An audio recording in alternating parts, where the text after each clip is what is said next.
Do you remember that time that billionaire Elon Musk unveiled the new Tesla Cybertruck?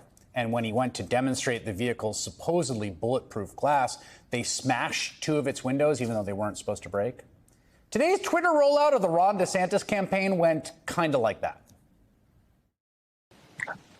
Now it's quiet. We want to welcome you to this historic Twitter Spaces event and, more broadly, a first in the history of social media. Tonight, I'm pleased to introduce two individuals who've done more to loosen the. Sorry about that. We've got so many people here. So let's see. So they just keep crashing, huh? Well, it's certainly an incredible honor to have Governor DeSantis make this stark announcement. Yo, it was like 20 minutes of that.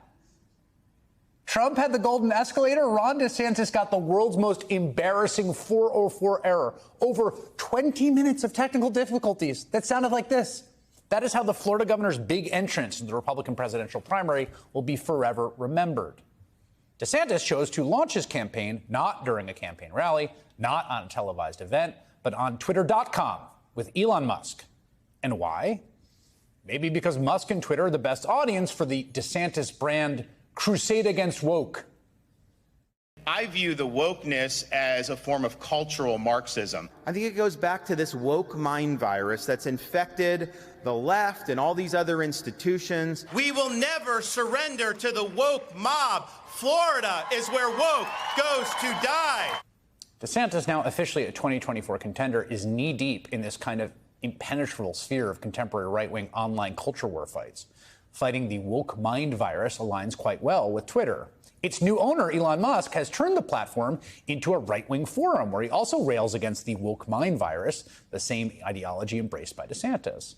The Florida governor, who is apparently trapped in this online cultural woke bubble, has chosen, for example, to fight with Disney for daring to speak out against him.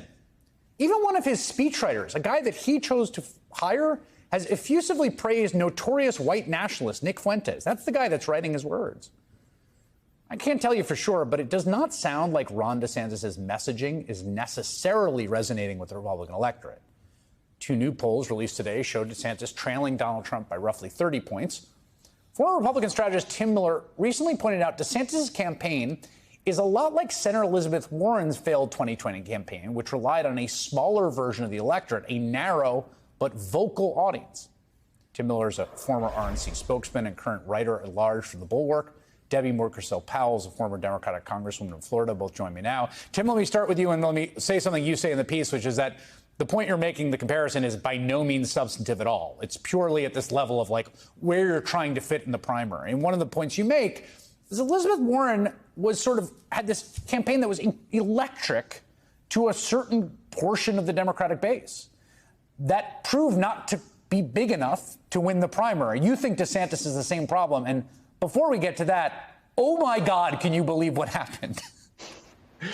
Well, I'm just thrilled because I don't know if you remember, but I was part of the John Huntsman presidential campaign announcement. We misspelled our candidate's own name on the credentials. We spelled it John, which to me was so shameful and embarrassing. And by comparison, we crushed it. So thank you to the Ron DeSantis team for making our little small gaffe there look very manageable by comparison, because that was just an epic disaster. I know, like you, Chris, I'm a Twitter addict. It took me a while to figure out how to get in because the first two or three spaces they started crashed. So I was like in an old one, just listening to random ringing noises and people whispering. It was an utter disaster. Half the audience disappeared by the time they got it going. And the messaging, and I think this speaks to the Elizabeth Warren thing. And like you said, this is not about the substance. This is about, from a strategic standpoint, Elizabeth Warren, I think, made a mistake, thinking that she could triple down on the very excited, college-educated, progressive base and what their concerns were and spoke in their language, whereas Joe Biden was more successful reaching out to a broader part of the Democratic coalition, and he ends up winning. DeSantis now is stuck. He's in this Twitter space with David Sacks and Elon Musk, two 100 millionaire and a billionaire who don't like their fellow rich tech people because they think they're too woke. They have all these weird concerns about digital currency and ESG and woke board stuff.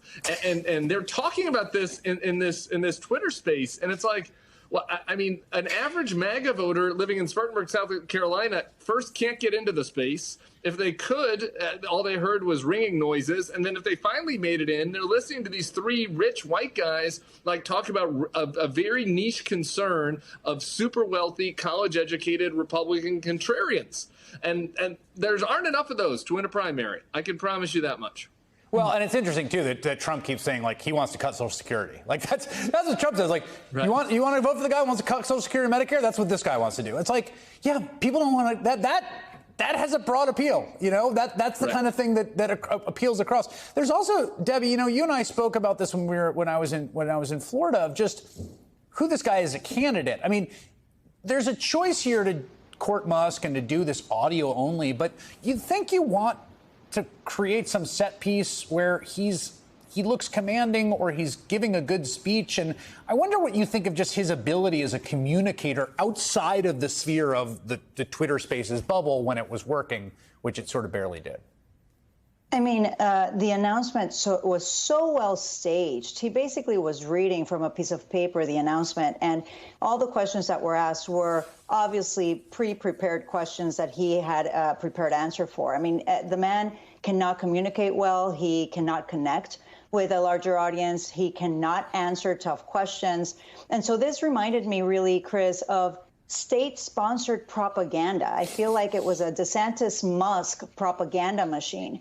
It was a massive spread of misinformation. They used this platform to talk falsely about COVID, which, as you mentioned, really affected millions of Americans and left millions dead because of the virus.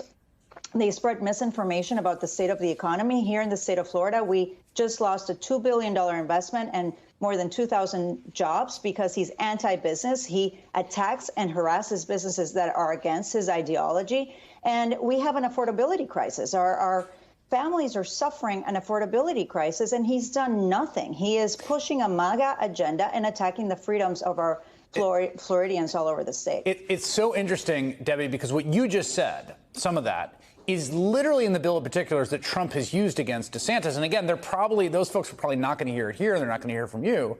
But again, Trump has proven a feral instinct for the political rhetoric and particularly weakness of the people he's against him, particularly in a Republican primary. And I just think that, like, there is going to be a little bit of talking past each other as things are set up right now. What do you think? Well, let me just also mention that the Trump campaign right now has the former DeSantis campaign manager. So she knows him very, very well. And the truth is that Ron DeSantis was in Congress. He was one of the founders of the Freedom Caucus, and he supported ending Medicare, cutting Social Security, repealing the Affordable Care Act. And so he has every right to attack DeSantis on that. Tim, what do you think? And this is what people don't remember about the Trump 2016 campaign, right? Is he was so extreme on certain issues, but he talked about things that your average talk radio call-in base voter cared about. He was willing to go against the dorky National Review orthodoxies on conservative issues and talk about things like Social Security. And I just think that DeSantis is walking right into the same trap that Ted Cruz had. Yes, dorky, neurotic online obsessives who need to go outside and grill something and touch grass like normal people and stop obsessing over whatever the heck Target sold. Tim Miller and Debbie Mukersel-Powell, thank you very much.